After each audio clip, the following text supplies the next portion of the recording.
Now, talking of keyword searches, I'll bring my trusty keyword search here for you, which I've pre-prepared ahead of time. And I just want to look at this and sort of go through it with you a little bit.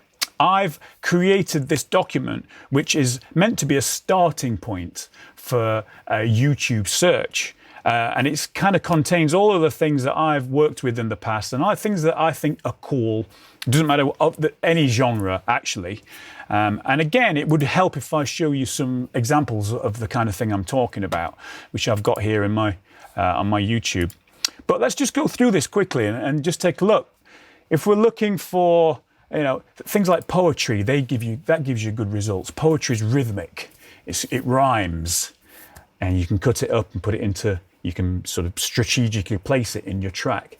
Works really nicely. That led me on to Def Jam poetry, which we'll look at in a second. We've got things like rapping, a cappellas, gospel, diva, it kind of, the search Indian, snake charmer, you type that in there, you've got some interesting sort of stuff that comes up from there. Preachers, that always yields really interesting results. There's lots of track that features sort of big preachers, American preachers, in particular male and female.